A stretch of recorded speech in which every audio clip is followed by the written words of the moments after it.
Number 10. Sisterhood of the Sleight Hand. Sisterhood of the Sleight Hand has only made a few appearances in the comics, so they're not as much of a superhero team as they are, I guess, a collective of witches, but I feel like most of the witches are good among them, or at least neutral, so I figured it would be safe to count them. Also, I believe in general as a group they're a force of good, so even those that are part of the group that aren't as good, the whole group is supposed to be good, okay? Prominent but still somewhat obscure members include Tracy 13, Enchantress, Manitou Dawn, and Witchfire. I love Witchfire. When will I get my Witchfire series? And friends, before we move on to our next spot on this list, if you love what we do here at Top 10 Nerd, why not click that subscribe button so you don't miss out on any good old nerdy content? I know there's a lot of people out there that don't subscribe, so if that's you, I'm talking to you. Number 9. Justice League Dark. Everyone's heard of the Justice League, but who the heck is Justice League Dark? And why do they sound like they're a supervillain team? Well, while their name might make them sound like they are up to no good, the opposite could not actually be more true. They are a more covert division of the Justice League actually, an offshoot that primarily works in the shadows to help stop more unseen magic threats. In fact, when they saved the universe from Hecate's influence, the Justice League wasn't even aware of what was going on at the time, because Hecate just didn't want the Justice League to be aware of her, so they simply just weren't. And that was a threat to the entire universe, friends. They deal with threats that the Justice League honestly might be ill-equipped to face, and one of their members is actually a core member of the JLA team, Wonder Woman. Wonder Woman initially acts as a team leader, and the team has included Zatanna, John Constantine, Detective Chimp, Dr. Fates, both Khalid Nazur, and also for a little while Kent Nelson, Madame Xanadu, Animal Man, Dead Man, Ragman, all the men really, Etrigan and Jason Blood, and a slew of others who are more magically inclined. It's a big list, but that's some of them.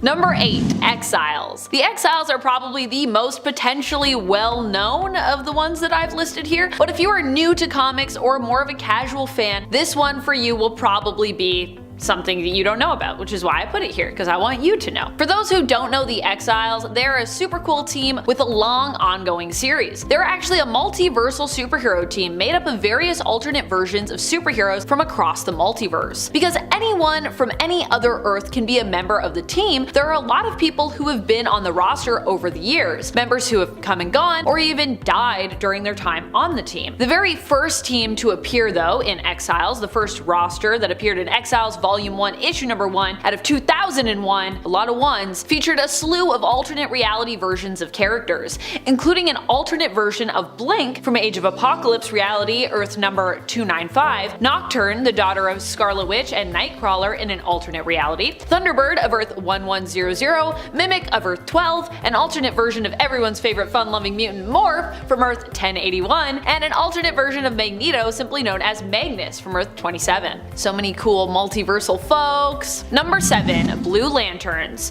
You've heard of Green Lanterns, maybe you've even heard of Yellow Lanterns or Red Lanterns or Black Lanterns, but how about Blue Lanterns? Blue Lanterns have only made a few appearances in the new continuity, and even before that, during the New Earth days of DC, they weren't necessarily the most frequent to appear. Mainly, I feel like people know Green Lanterns, whose color represents willpower. To be a Green Lantern, you must be strong in will. To be a Blue Lantern, though, you must be full of hope, strong in hope. If Green Lanterns are like the intergalactic police, Blue Lanterns are kind of like, I guess, the therapists or the peacekeepers, or maybe the priests. That's accurate based on their naming. They have long been allies to the Green Lanterns, and their powers actually provide a boost to fellow Green Lanterns when they are nearby. This is because their whole focus is on belief and hope, having faith in those around them. As such, many of their names start with titles like Saint, Sister, or Brother. Number 6. Hellions. While they were recent, the fact remains that the Hellions were a pretty short-lived team. Now, if you're new to the channel, first of all, hello, welcome in, happy to have you. As I said, click the subscribe.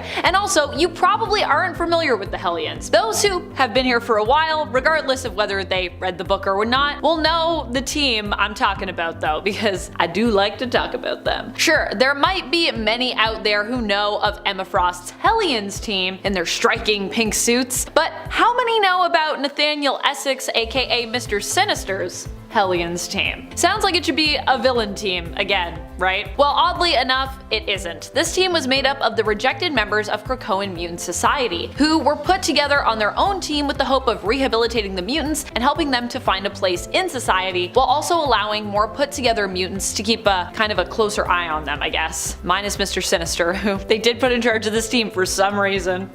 Goodness. This was also at a time where pretty much all mutants were kind of considered to be like good. However, I still feel like letting Sinister run this team was a huge oversight. That is part of the reason that I wanted to read the series though, and I was honestly not disappointed with this series. The team includes Quanon as Psylocke, Havoc, Wildchild, Nanny, Orphan Maker, John Greatcrow, and former Hellion Empath. The team only lasted as long as their series, and afterward they disbanded, and it was really sad. Number 5. Capes Inc. Capes Inc. is another superhero team from the same world as Invincible. In fact, as early on as issue number 8 of the Invincible series, you can see some of their members featured in the background. Not only that, but they also ended up getting their own spin-off comic as well, although I believe it only lasted like a few issues, 3 I think to be exact. The series centered initially around Bolt, who welcomes a new recruit to the team as his partner. The team is more like a business and kind of seems to operate like a superpowered police station or office. It's like Bolt has this partner and they drive around and like fight crime.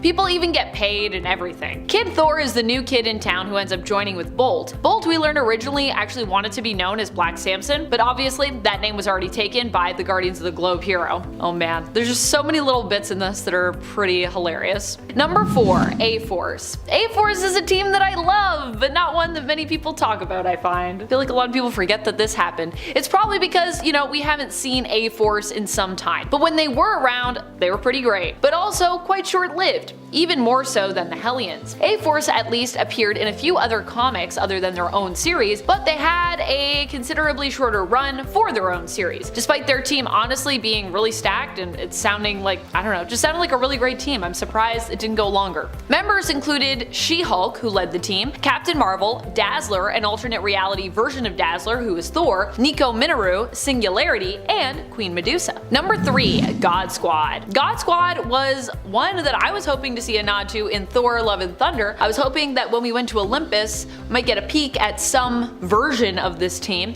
Maybe not one for one, but it could have been cool to see the team acknowledged with maybe even a different take on it. I just really love the name, God Squad. This was a group of heroes and gods who were assembled to fight against the Skrull Pantheon, brought together by Athena. The team included Hercules as leader, Circe and Ajax of the Eternals, Thor, Silver Surfer, Galactus, Venus, Amadeus Cho, Snowbird, what would that hero be? Just someone that snowboards, I guess. Amadeus Cho, Snowbird, Amatsu Mikaboshi, and Adam. Number 2. Justice League Queer. Justice League Queer has made fewer appearances than I have fingers on this here hand. They're less of a superhero group and more of a support group for other prominent superheroes who are queer. And honestly, I kinda love that. Although I'm sure they do still team up and fight crime. But they're also mainly about advocating for LGBTQIA+ rights. This team made their first appearance in the 2021 issue of DC Pride. They also popped up in 2023 DC Pride and in a holiday special as well. The team or group is led by Extraño, a powerful magic-based superhero who was the first out and proud soup. He created the group to make sure others out there never felt alone as he had initially, and I love it. Number 1. 6. You might have heard of the Krakoan 5, but do you know of the Six? The Six, or just Six, are a team of primarily teleportation-based mutant heroes who were recruited by Abigail Brand to be part of her new mutant-based sword team, when that was a thing. While the team is called the Six, there are actually more than 6 members. The Six refers to the core members who are the teleportation-based mutants, while the other members are also integral to the mission statement of the team, which is all about further expansion and exploration of the possibilities of mutant technology. The team has included Abigail Brand, Magneto, Manifold, Armor, Cora of the Burning Heart, WizKid, Peeper, Fabian Cortez, Risque, Gateway, Lila Cheney, Blink, Amelia Vaught, and Vanisher. The team also has backup members on call in case they need to swap folks out as well, especially for teleporters. Which, to be fair, there are a lot of mutant teleporters, so that makes sense. Coming in at number 10 today is the Asgardians of the Galaxy. The Guardians of the Galaxy never used to be the most popular team until the MCU brought them to theaters, and now almost everyone knows of the Guardians. But what most people don't know about is the Asgardians of the Galaxy. The Asgardians of the Galaxy were a team of Asgardian and Earthbound Asgardian related misfits assembled by the hero Angela secretly on behalf of Kid Loki. The team consisted of Thunderstrike, aka Kevin Masterson, the son of the original Eric Masterson Thunderstrike, who once stood in for Thor in the 90s, Scourge the Executioner, the guy obsessed with Enchantress, Throg, yes that is the frog version of Thor, who is normally chilling out on a lily pad in Central Park, and Valkyrie along with her human host Annabelle Riggs. Now pulled together in a tie-in to the 2018 Infinity Wars event, their objective was to help Kid Loki retrieve the Naglfar beacon in anticipation of the upcoming War of the Realms waged by Malekith the Accursed. This put them into conflict with Nebula, who was using the beacon to lead an army of undead gods to bring about another Ragnarok. And if that sounds awesome, it's because it is. And friends, before we move on to our next spot on this list, if you love what we do here at Top 10 Nerd, why not consider clicking that subscribe button? Number 9, Stormwatch. I just found out this today, but apparently when it comes to DC, there are actually a few different teams known as Stormwatch. Did you know that? One of them is actually a magic-based team, which is probably even less known than the one I'm going to talk about. If we get to a part 3, I'll tell you about that one. However, I figured Stormwatch from Wildstorm was still less known in comparison to stuff like, you know, the Justice League, when we're talking DC. Who is Stormwatch in the Wildstorm universe before they came to DC? Well, initially this was a team created by Jim Lee under his imprint, where he set out to create his own characters, which is different from what happens when you as a creator make things for DC and Marvel, where they basically retain the rights to everything you make. For Jim Lee, this proved to be a profitable choice, as DC even later offered to buy Wildstorm from him. So he not only got to do, you know, everything on his own, which he got to own, but then also due to Wildstorm's success, he also got to sell the imprint back to DC after and make money on that deal, which is pretty great. That's some of the historical context for Stormwatch in regards to the imprint, but in regards to the canon history for this team, Stormwatch was initially brought together to basically combat alien incursions. The team, however, has been disbanded and reformed multiple times, and they've also been known as a different name, one that might even be on this list. Prominent members have included Backlash, Jackson King, Jenny Sparks, Henry Bendix, Winter, multiple versions of Diva, Fahrenheit, Apollo, Midnighter, Synergy, Nautica, and Deathblow, to name a few. Later on, this team would be rebranded as something else that we'll talk about in a bit. Number 8, the Champions of Los Angeles. The Champions were the first West Coast-based superhero team. They formed like all great superhero teams do, with several heroes happening to just meet by chance against one great threat. In this case, that threat took the form of the Greek god of death, Pluto. The group consisted of 2 former X-Men, Angel and Iceman, the Greek god of strength Hercules, who I swear is underappreciated, Johnny Blaze, the original Ghost Rider, and the Russian spy Black Widow, who became this team's leader. After defeating Pluto, the Champions of Los Angeles, or just the Champions, decided to stick together as a team. Warren Worthington III, aka Angel, was the wealth behind the team. They bought their own Quinjet and named it the Champ Jet, which I find hilarious because over time, the members of this team started to become embarrassed by the team, with both Iceman and Angel calling it an embarrassment and a nightmare because they had no idea what they were doing, apparently. But still, they had a few more adventures working with X-Force, and they had some additions to the roster with Black Goliath, who aided the team in scientific endeavors from time to time, and another Russian female hero, Darkstar, who was originally there to capture Black Widow, but changed sides instead. Number 7, Avengers. I know what you're thinking. Amanda, what?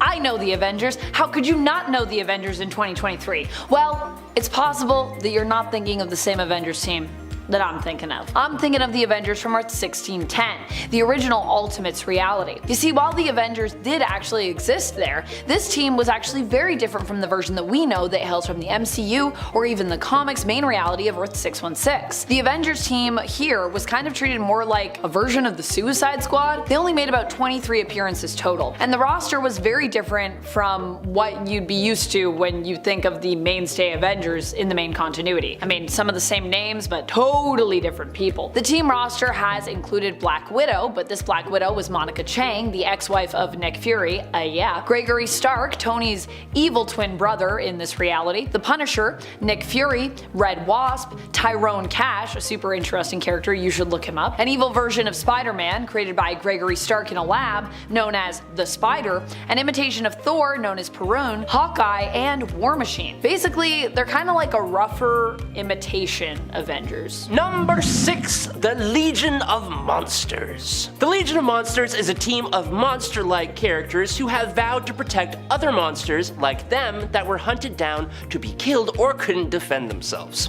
The team has consisted of characters like Shikla, Werewolf by Night, Ghost Rider, Zombie, Elsa Bloodstone, Frankenstein's Monster, Man-Thing, Morbius, Satana, the Living Mummy, and Mamphibian, among others. Now, the original Legion of Monsters were united by chance when they each happened to investigate the appearance of a strange benevolent being called the Starseed, who came crashing to Earth. Starseed attempted to aid the monsters and cure them of their forms, even though, being monsters, they couldn't control themselves and attacked Starseed. Because of the fear they caused him, when Man-Thing touched him, he bit the dust, in Marvel Premiere number 28 from November 1975. One of the Legion's many missions included saving remaining monsters from the Hunter of Monster Special Force. They sent the monsters into the Morlock tunnels and started a monster metropolis where the monsters could live in peace. They are the group that saved Frank Castle the Punisher and turned him into Frankencastle. Number 5, Teenage Kicks. You may have heard of this one thanks to the popular streaming series The Boys. It was the team that Popclaw from season 1 was on when she was a kid. The team is a parody of DC's Teen Titans and is a teenage superhero-based team that was managed by Vought International. In the comics, they have a somewhat larger role in the story, but are still considered pretty much minor antagonists. Number 4, The Authority. The Authority is a team that not a ton of people know about now. They were really popular and cool, but this team is going to be joining the DCEU under James Gunn's reboot. So before everyone and their mums hears about them, let's talk about them here. Now, for starters, the Authorities are not strictly a DC team. They are part of the Wildstorm universe of Earth 30, which we did talk about earlier, I believe. Here, metahumans are a bit more in control. They have no qualms against removing human political leadership if they engage in initiatives that harm others. Now, the initial roster consisted of hyper-skilled tactician Midnighter, who is basically like insane Batman, the Superman-esque solar-fueled powerhouse Apollo, the Engineer, whose blood consists of microscopic nanites, the winged warrior woman Swift, Jack Hawksmoor, who draws superhuman abilities from cities, and the Doctor, a shaman connected to the energies of the Earth. Leading them was Jenny Sparks, the electrically powered spirit of the 20th century. Now, they came together to protect the world by any means necessary, and they proved that. The Authority often used lethal measures to defeat their enemies and weren't above causing collateral damage to do so. They were actually the basis behind the evil supervillain team, the Elite, that Superman faced in What's So Funny in Truth, Justice, and the American Way. But funnily enough, Superman even had his own version of the Authority team for a time. Number 3, Unofficial Dark X-Men. Well, the Dark X-Men were more of a thing during Norman Osborn's time in charge of the organization which replaced S.H.I.E.L.D., which he named Hammer during Dark Reign. There is also a new team of Dark X-Men that have appeared on the scene. Watch out, sound the alarms, new Dark X-Men. Although in the comics, they just go by the name of X-Men. There's no dark. But editorially, and in regards to the series they're featured in, they're known as the Dark X-Men, which is why I'm giving that name to them unofficially. This team is also known as the Limbo-based X-Men, as their team leader is Madeline Pryor, the Goblin Queen, Jean Grey's once evil clone, and the current ruler of Limbo. Members include a Zero-possessed Albert, I love Albert, Emplate, Gambit, Feint, Havoc, Marrow, and Archangel. Although I think Archangel's no longer on the team right now. Number 2, the Power Pack. The Power Pack were the 4 of Dr. James Power and Margaret Power. Now, their father, James, was in the process of creating an antimatter reactor that would supply the planet with clean energy, but also could potentially destroy the planet as well. On the night before the reactor was going to be tested, the 4 Power kids, Alex, Julie, Jack, and Katie, had a run-in with Alefire Whitemane, aka Whitey, who was a member of the alien race known as the Chimelians, and he had crash landed not too far from the Powers' home and was not doing too hot. He told the kids about another alien race known as the Snarks, who were after the antimatter technology in order to destroy other planets. Now, as he passed away, he bestowed powers on the 4 kids. Alex became Zero-G with the power to manipulate gravity, Julie became Lightspeed with the powers of flight and acceleration, Jack became Mass Master with the ability to control the density of the molecules of his own body, and Katie became Energizer with the ability to disintegrate an object and absorb the released energy into herself, using it to project power balls of force from her chest. Other than facing Emperor Jakal and the Snark species that he commanded, the Power Pack have teamed up with all kinds of heroes like Spider-Man, the X-Men, Cloak and Dagger, Devil Dinosaur, Gwenpool, Moon Girl, and Franklin and Valeria Richards in the Future Foundation. Number 1. Queen's Vengeance. Queen's Vengeance is a reality-warped version of the Avengers. This team was created when Morgan Le Fay ended up attacking the Avengers. As they prepared to strike back against her, Morgan Le Fay warped reality and ended up making the Avengers into members of her court, many of them becoming part of her trusted guard, the Queen's Vengeance, because reality was warped so that it was like basically the Middle Ages. The only member of the Avengers who was not transformed by the reality warp was Scarlet Witch, who actually could not be controlled this way. Wanda was held as a prisoner as such in Morgan Le Fay's dungeon, but managed to use her powers to reach out to her fellow Avengers, breaking the spell over Captain America's mind. Cap then sought out the other members of the team, and they managed to all wake up and rebel against Morgan Le Fay, reverting reality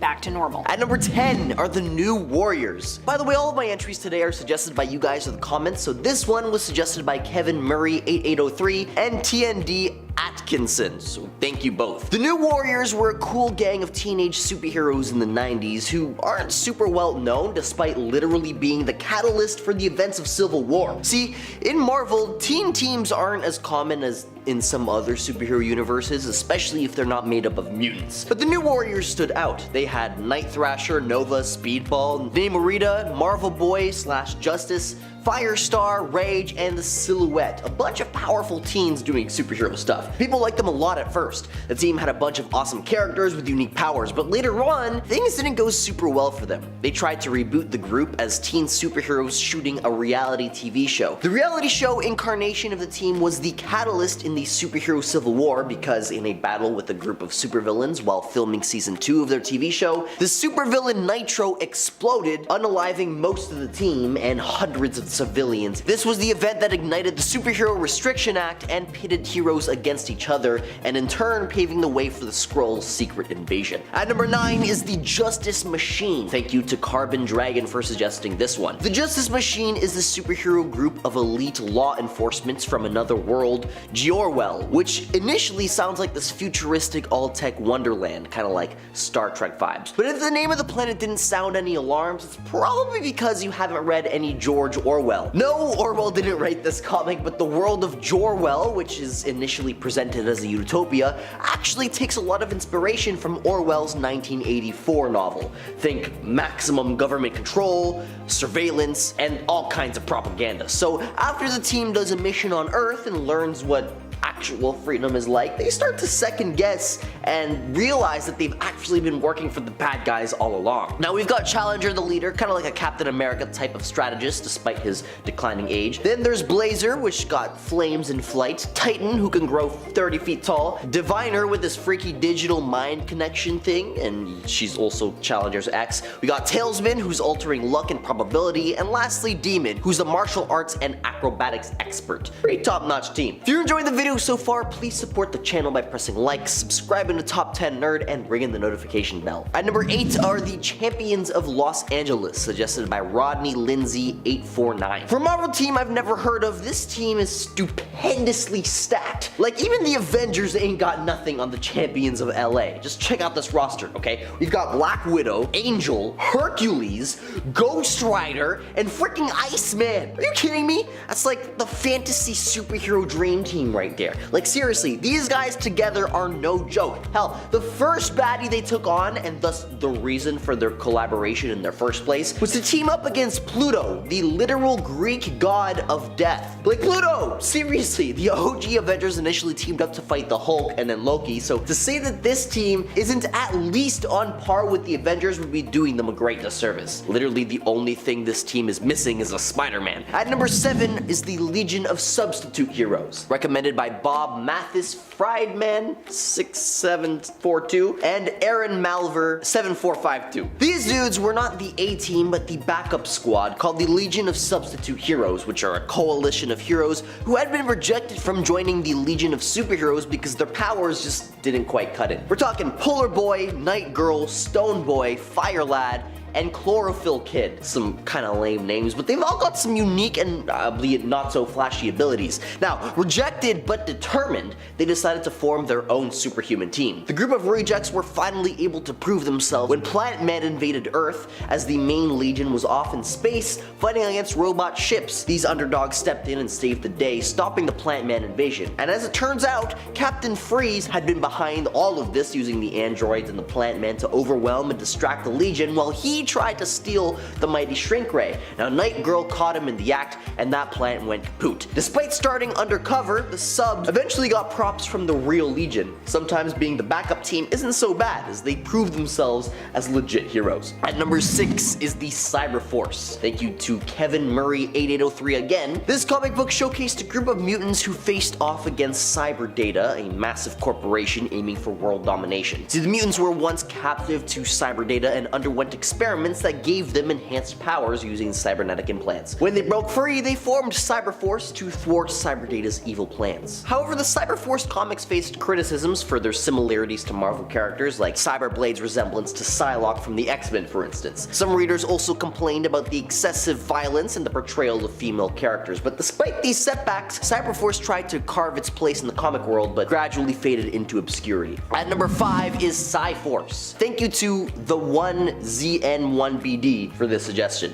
Sci-Force from Marvel Comics' new universe series revolved around youngsters affected by the White Event that triggered paranormal abilities. Now, unlike typical superhero teams, these individuals lacked matching costumes, but faced similar challenges of being different and persecuted, kind of like the X-Men. Led by a CIA telepath, Sci-Force's members struggled with internal conflicts, but united in times of need. They resonated with readers due to their relatable struggles and the absence of coordinated outfits, breaking away from the norm of superhero teams. Unique to Sci-Force was their ability to form a powerful being, the Sci-Hawk, by combining their powers. This amalgamation significantly amped their individual abilities, showcasing their strength when working together. Despite their differences, these youths banded together, which is definitely necessary, seeing as their Hail Mary Hawk thing relies on their teamwork. At number 4 are the Lady Liberators. Thank you to Daniel Streeper 2318 for this one. The Lady Liberators are a fantastic bunch, debuting in Avengers number 83. They've got Scarlet Witch, the Wasp, Black Widow, Medusa, and they're led by Valkyrie / the Enchantress, which is total girl power. They actually stood up to the Avengers, calling them male chauvinist pigs back in the 70s. This team was a beacon for fans of strong female characters, basically the OG A-Force. It's like assembling the ultimate squad of heroines. These characters together packed a serious punch, and with their personality, they brought their own special skills to the table. They weren't afraid to challenge the status quo and fight for equality. At number 3 are the Great Lakes Avengers. Thank you to Bob Marthis Friedman again for this one. The Great Lakes Avengers, aka the Lightning Rods or the Champions, is a Marvel team formed by Mr. Immortal, who realized at one point that he couldn't perish away. He decided more heroes would help, so he found folks like Dinosaur, Big Bertha, Flatman, and Doorman. They also rejected Leather Boy because he didn't really have any powers, just a thing for leather. Anyway, this team was mostly used for comedy relief in the comics, as they weren't really taken seriously, but still managed to beat big baddies like Maelstrom and Gravitron. They're basically like the super team version of Squirrel Girl, mostly used for comic relief, yet insanely overpowered and underrated. Which I guess is why it made total sense for Squirrel Girl to eventually join the team, albeit only for a little while, because after single-handedly taking down huge villains like Dr. Doom and Thanos off-panel, she split the team because she got lazy playing cards instead of fighting. At one point, even Deadpool hopped into this team, but he eventually got the boot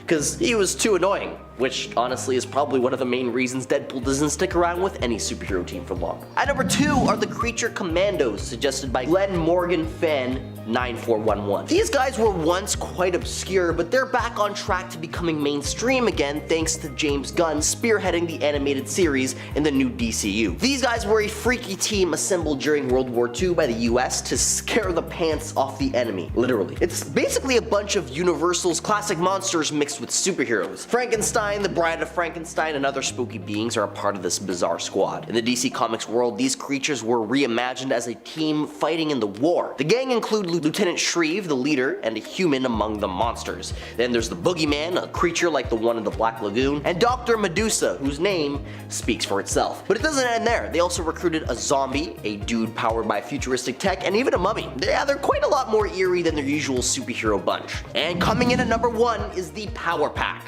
Recommended by Jonathan Pardo 6549. Thank you very much for your suggestion. Power Pack isn't your average superhero team. It consists of 4 siblings, Alex, Julie, Jack, and Katie, who all stumbled into their powers after their physicist father's invention attract the attention of battling alien races. It's pretty badass. These kids, gifted unique abilities by a dying alien, fought off evil snarks to save Earth, all while keeping their newfound powers a secret from their parents. Their adventures were guided by Friday, a super smart ship given by the same alien who granted their powers. At one point, even Franklin Richards, the son of Sue Storm and Reed Richards from the Fantastic Four, also joined the ranks, seeking a different life away from his superpowered family. Now what's cool is that unlike other teen teams like the X-Men, the Power Pack completely lacked an adult mentor, which proved to create a super unique dynamic. Each sibling possessed distinct powers, from gravity manipulation to high-speed flight, molecular density control, and energy absorption. Power Pack's influence birthed a slew of young Marvel heroes, but their return is eagerly awaited to see how they blend in with the new teen heroes in Marvel's universe.